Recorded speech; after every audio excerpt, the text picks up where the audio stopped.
Un saludo a los estudiantes de la asignatura de bioética del doctorado en salud pública de la Universidad de Boyacá.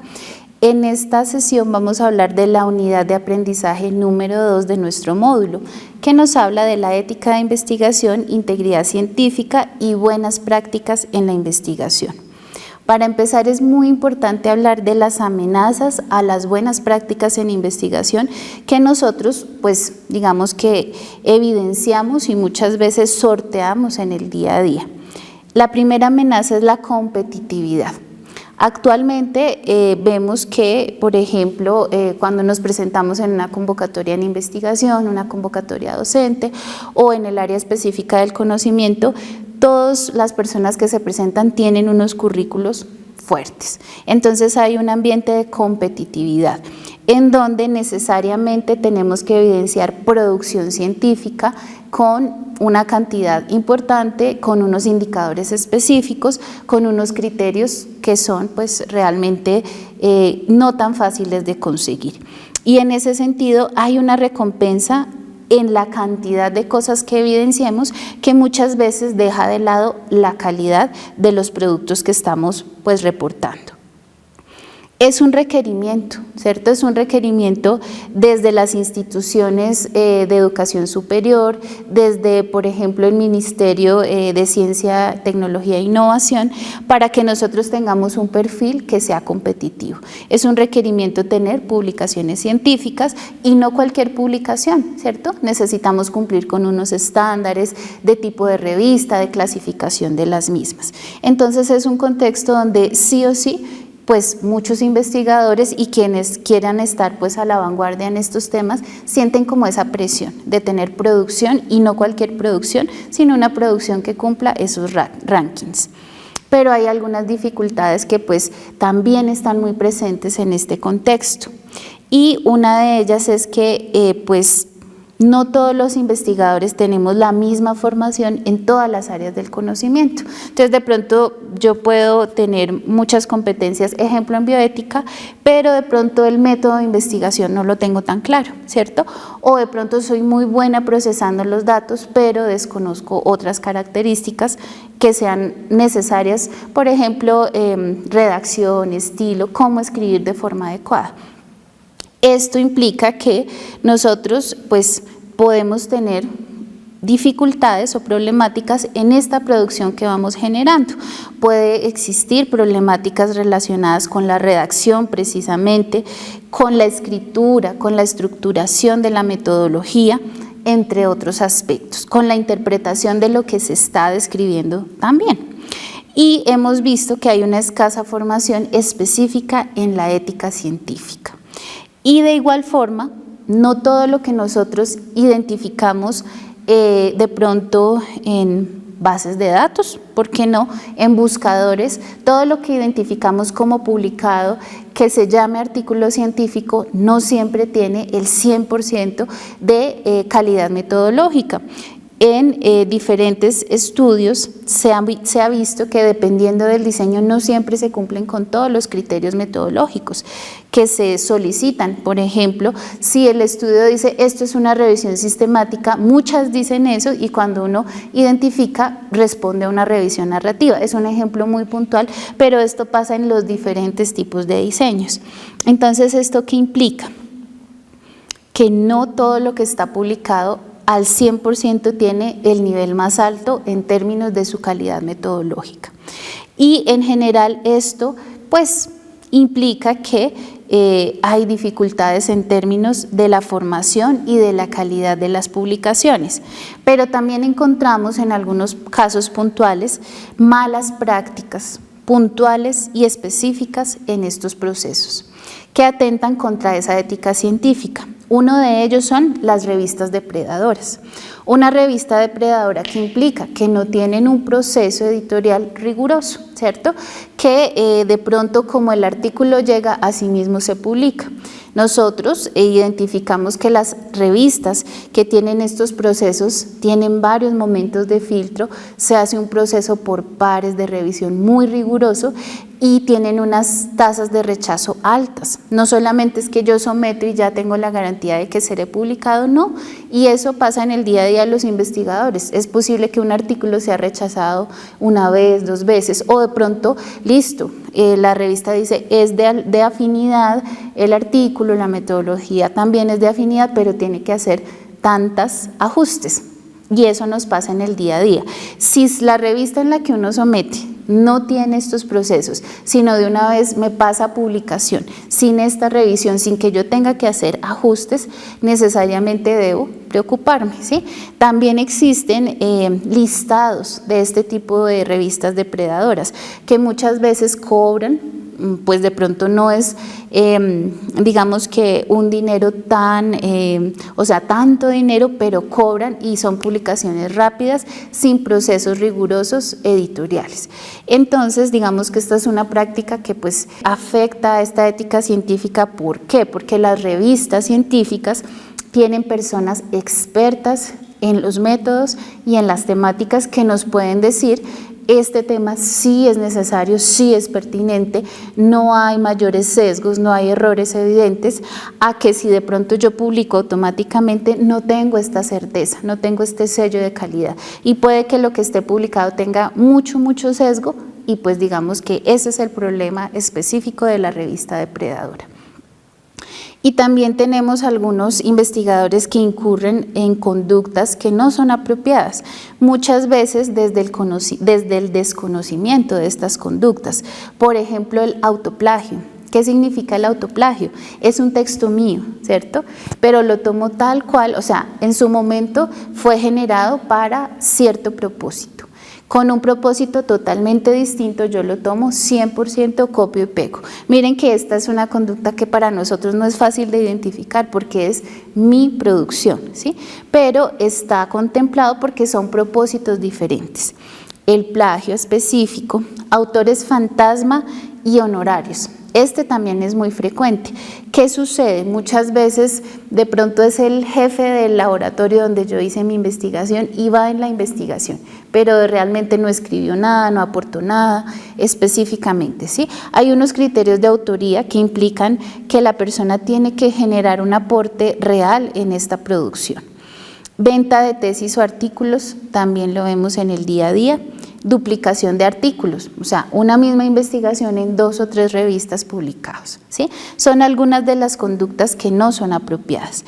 Estas son, digamos que el contexto y las problemáticas, pero ¿qué opciones tenemos para de pronto en este contexto competitivo, en un contexto donde tenemos pues diferentes personas con diferentes competencias, pero no todos sabemos absolutamente todo de todas las áreas? ¿Qué podemos hacer? Entonces, uno, la colaboración. Cuando hablamos de colaboración, tenemos la posibilidad de tener expertos en estas diferentes áreas y de pronto pueden hacer parte de mi equipo investigador o puedo tener un experto externo que me puede dar un concepto sobre, por ejemplo, cómo están las condiciones éticas de mi estudio, qué debo revisar, ¿sí? Esto obviamente desde el proceso de planeación de una investigación, porque si yo ya hice todo el ciclo y ya estoy en el final, ya tengo los resultados, pues es muy difícil devolverme. Entonces, esta colaboración desde el momento en que se genera una idea de investigación debe estar muy presente. O de igual forma, yo sé muy bien todo lo relacionado con ética, soy experta en el área temática, pero no manejo muy bien cómo calculo una muestra, cuál es el diseño más apropiado, pues puedo buscar colaboradores del área metodológica que me permitan generar un producto de calidad. Y en ese sentido, ¿cómo puedo fortalecer la calidad metodológica? Entonces, número 1, es muy importante que se genere un proceso continuo y constante de capacitación a nivel de las instituciones universitarias en todos los niveles. Que yo como investigador también me preocupe por saber un poquito más de las diferentes áreas. La colaboración ya la evidenciamos. Y acudir a lo que ya existe. Por ejemplo, existen diferentes listas de chequeo que las encontramos publicadas en la colaboración Equator. Por ejemplo, si mi diseño es un ensayo clínico, me dicen, bueno, el ensayo clínico Por ejemplo, la lista de chequeo Spirit o la que sea, una revisión sistemática, la lista de chequeo Prisma, donde identificamos desde el título hasta, mejor dicho, todo el contenido, qué es lo mínimo que debemos tener en cuenta para tener unos criterios de calidad adecuados para cada diseño. Y en ese sentido, pues también es otra forma.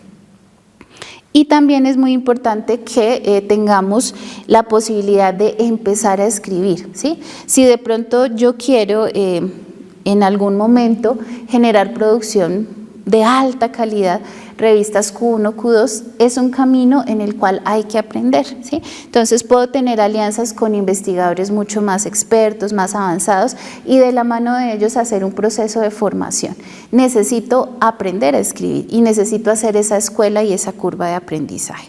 Entonces, pues a pesar de que hay tanta presión para que todo sea ya, es un proceso que también toma su tiempo, ¿cierto?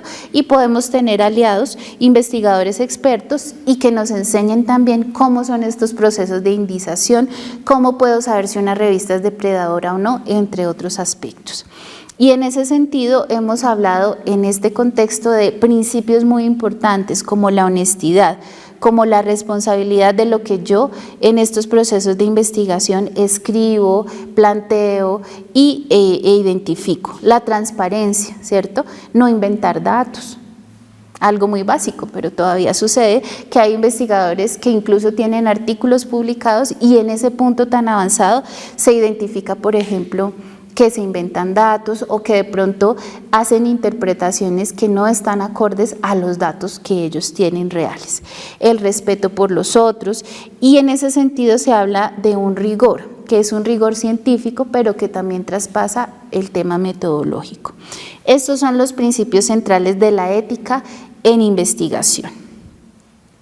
Y existen también unos principios rectores importantes. Primero, no hacer daño, buscar el beneficio, ¿cierto? No solamente el beneficio de generar una publicación en Q1, en Q2, de descubrir algo pues diferencial, sino del beneficio de las personas que participan en mi investigación, ¿sí? Y en ese sentido, pues esto es muy importante en el sentido de tener un compromiso con ser reflexivo, un pensamiento crítico, no pasar por encima del otro. Si yo invito a alguien a participar en mi investigación, más allá de tener un formato, más allá de tener un ok de bioética, es realmente concientizarme de que esta persona debe saber a qué yo lo estoy invitando y debe decir si yo quiero participar o no quiero participar o hasta tal momento o en algún, así sea mucho más avanzado, la persona puede decir, oiga, pues mis datos mejor yo ya no quiero que los usen y tener como esa posibilidad de escuchar al otro. Desde el momento cero, cuando yo empiezo un proceso de investigación, hay algo muy importante y es ese contexto en el cual la investigación se desarrolla, dónde lo voy a realizar, qué personas van a participar como investigadores, pero también dentro de mi población. ¿Qué principios en ese contexto son los más relevantes? ¿Cómo soy respetuoso con esa culturalidad? Y en ese sentido, eso se llama la cultura de investigación, que es muy amplio y que desde cero implica que se genere una idea. Y mucho más adelante yo genero una pregunta de investigación, cuento con un equipo de investigador, de pronto invito a una asociación, a una alcaldía, a un municipio, en todo esto, ¿cierto? Debe estar, digamos que esa reflexión en torno a cómo yo lo hago, cómo son esos abordajes y siempre ese mayor beneficio a estas comunidades. De igual forma, cuando yo desarrollo mi propuesta, cuando voy a campo, cuando tengo ese acercamiento con las poblaciones, debe ser un acercamiento respetuoso y en ese sentido riguroso, porque si yo voy a aplicar instrumentos, tomar mediciones, tomar laboratorios, lo que sea, esto tiene que ser todo con la mejor calidad, ¿cierto? Pero también con el mayor respeto hacia el otro. Y obviamente debo tener esos momentos, si es una comunidad, en que la comunidad conozca y acepte su participación. Si hay líderes, si hay una jerarquía en esa comunidad, pues yo no puedo pasar por encima de estos procesos. Y en ese sentido, pues necesariamente este proceso de recolección de datos tampoco puede ser como que mido, recojo y nunca más vuelvo, ¿cierto? La idea es que esta comunidad o en este contexto en el cual yo hago mi investigación, pues efectivamente conozcan los resultados, se beneficien.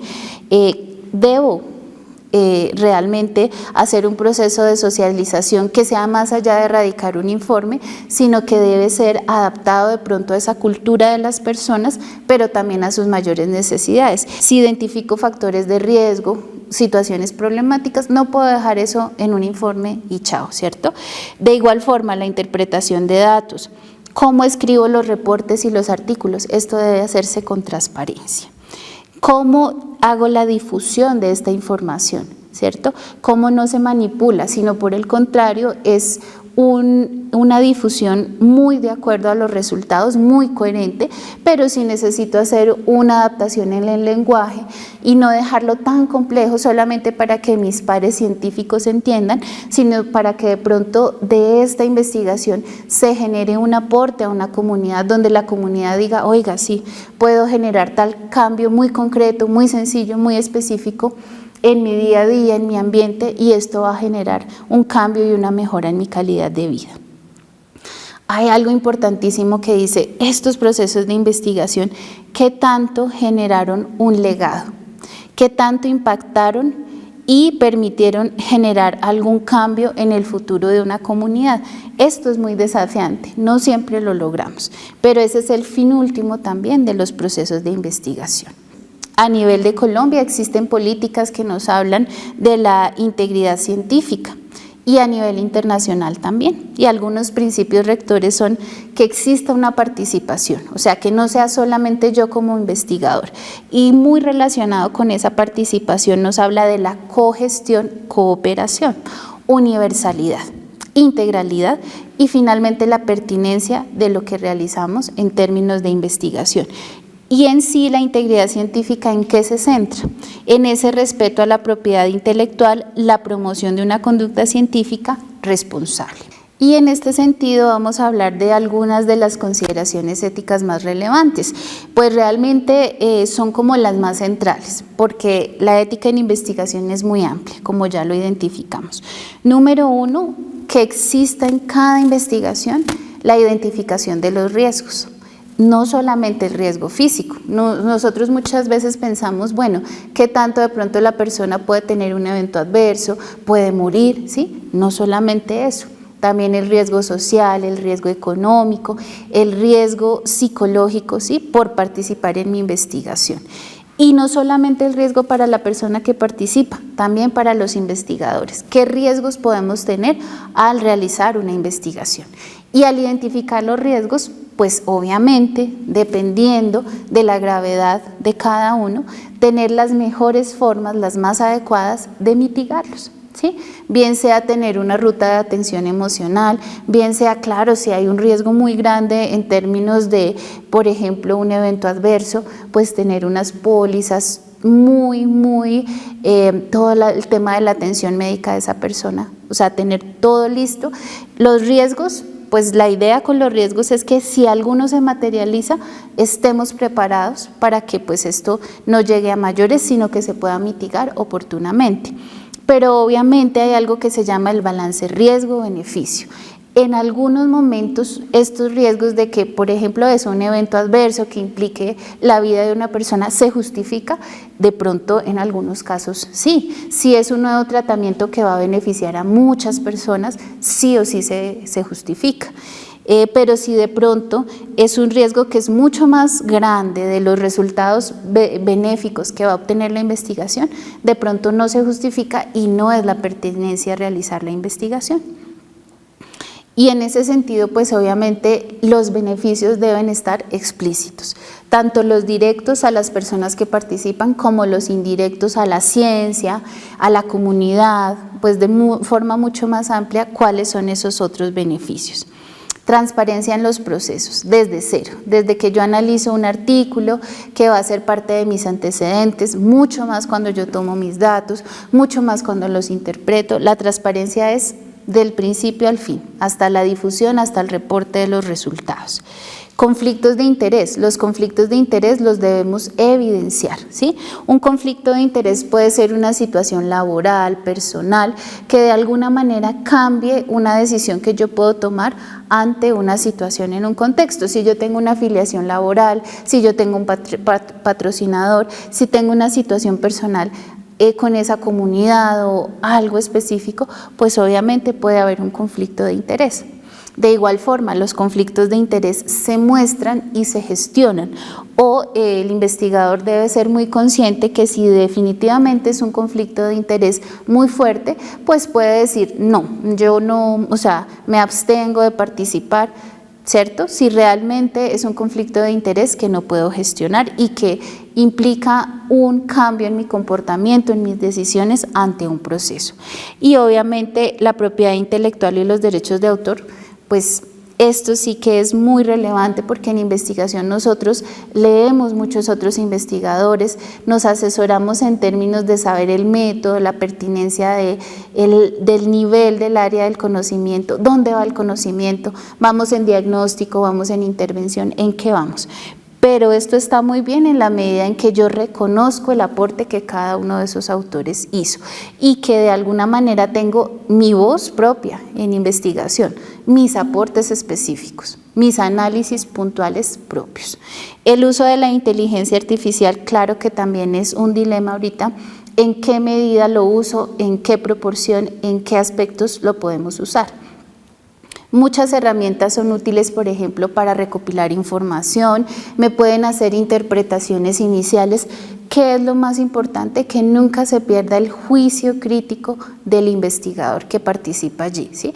Porque la IA también tiene sus sesgos. La IA se alimenta de toda la información que está en la web, que como vimos no siempre es 100% de calidad y muchas veces tiene el mismo sesgo implícito que el ser humano puede tener en sus procesos.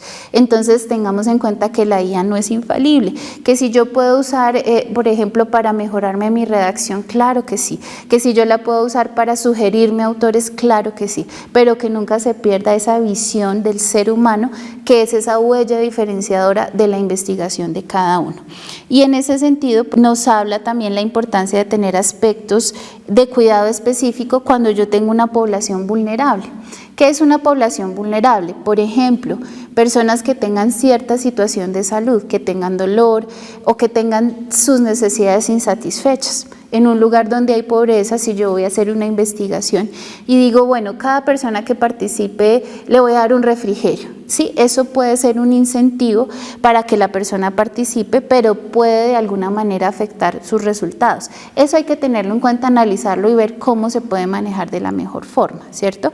Pero en ese sentido, cuando hablamos de una población vulnerable, también puede ser poblaciones, personas que estén en la cárcel, que estén institucionalizadas en hospitales, incluso personas que estén bajo jerarquía, militares, en los procesos educativos también, nuestros mismos estudiantes, ¿cierto? ¿Cómo evitar la coacción cuando yo les invito a que participen en un proceso de investigación, ¿cierto? En este sentido, el consentimiento debe ser un consentimiento reforzado, debemos tomar muchos métodos para saber que realmente sí es una decisión autónoma de la persona. Tenemos que identificar y nunca perder de vista los aspectos contextuales, evitar la explotación, ¿cierto? Hacer una adaptación cultural, inclusive en el lenguaje, para garantizar ese entendimiento. Y en ese sentido, pues generar beneficios tangibles tras la investigación y ese balance riesgo-beneficio que nunca se pierda de vista. Finalmente, todos estos procesos implican que tengamos responsabilidad en 3 puntos muy específicos. Número 1, una autoría responsable. Que cada persona que se llame autor de un investigador tenga contribuciones reales en todo el proceso, desde la planeación, el desarrollo, la realización de los informes, los artículos, la difusión, ¿sí? Que sean conocedores y participantes activos en todos los procesos. Obviamente yo puedo tener ciertas fortalezas, entonces yo puedo participar más, ejemplo, en la recolección, otra persona más en el análisis, pero todos estamos de la mano en todo el proceso de investigación. Esa es una autoría responsable.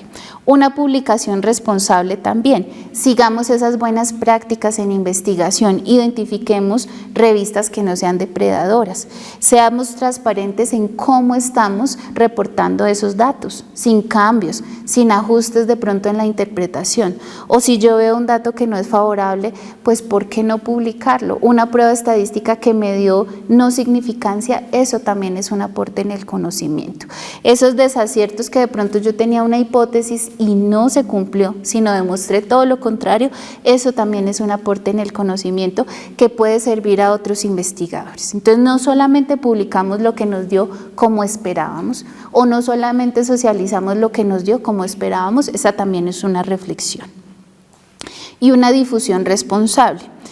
Cuando hablamos de difusión responsable es que necesariamente ese conocimiento generado debe difundirse a esas comunidades donde se hizo los procesos y a los entes de interés, por ejemplo las gobernaciones, las secretarías y, ¿por qué no?, medios de difusión. ¿Pero qué implica esto? 1, transparencia.